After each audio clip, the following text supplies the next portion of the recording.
পোশাক পরিধান করতে কারই ভালো না লাগে।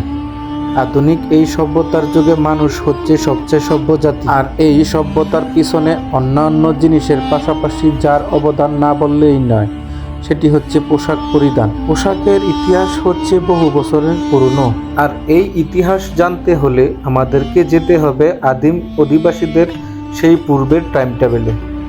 চলন দর্শক, জেনে নেওয়া যাক পোশাকের উৎপত্তি কোথায় থেকে হয়েছিল এবং কিভাবে হয়েছিল। নৃতাত্ত্বিক ও প্রত্নতাত্ত্বিকদের মতে পৃথিবীতে পোশাকের আবিষ্কার প্রথম হয়েছিল মরক্কোতে। এটা জানা যায় যে পোশাক তৈরির জন্য প্রথম মানুষ নিয়েন্ডারথাল মানুষ।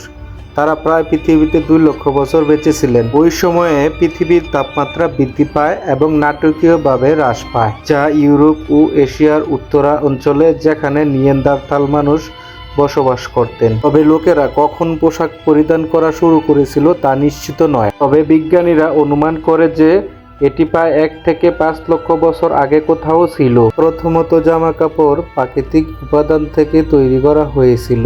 পশুর চামড়া, পশম, পাতা, খড়, হাড় এগুলো দিয়ে ওই সময়ে পোশাক তৈরি করা হতো। এই পোশাকের খন্ডা অংশগুলো একটির সাথে আরেকটি জোড়া লাগানোর জন্য তারা ব্যবহার করত পশু, পাখি কিংবা জীব জানোয়ারের সূচালু হাড়, যেটা তখনকার সময়ে খুবই কষ্টসাধ্য ব্যাপার ছিল। আর এই কষ্টসাধ্য ব্যাপারটিকে সহজতর করার জন্য বিজ্ঞানীদের অবদান অতুলনীয়। প্রথমত পোশাক তৈরি করার মেশিন আবিষ্কার করেছিলেন আমেরিকান বৈজ্ঞানিক থমাস হেইন। তিনি 1790 সালে প্রথম সেলাই মেশিন আবিষ্কার করেন। তবে তার সেলাই মেশিন বেশি দিন স্থায়ী ছিল না।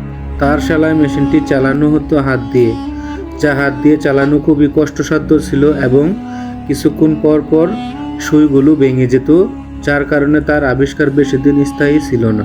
এরপর থেকে ফ্রান্সের বিজ্ঞানী বার্থেলেমু থিমোনিয়ার 1830 সালে সেলাই মেশিন আবিষ্কার করেন। দেখা যায় তার মেশিন দিয়ে সেলাইকৃত সেলাইগুলো একটি মাত্র থ্রেড তৈরি করত, যার এক প্রান্ত থেকে টান দিলে পুরো সেলাই উঠে চলে আসতো, যার কারণে তার আবিষ্কারও বেশি দিন স্থায়ী ছিল না।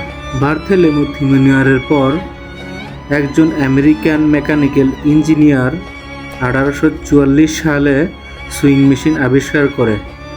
তার সুইং মেশিন দিয়ে সেলাইকৃত সেলাইগুলো একটি সেলাই থেকে আরেকটি সেলাই খুব দ্রুত ছিল এবং একটির সাথে আরেকটি সেলাই জোড়া লাগতো না, যার কারণে তার আবিষ্কারও বেশি দিন স্থায়ী ছিল না। সর্বশেষ সেলাই মেশিন তৈরিতে সফল বিজ্ঞানীর তালিকা যার নামটি রয়েছে, তিনি হলেন আমেরিকান বিজ্ঞানী ইলিয়াস হাউই।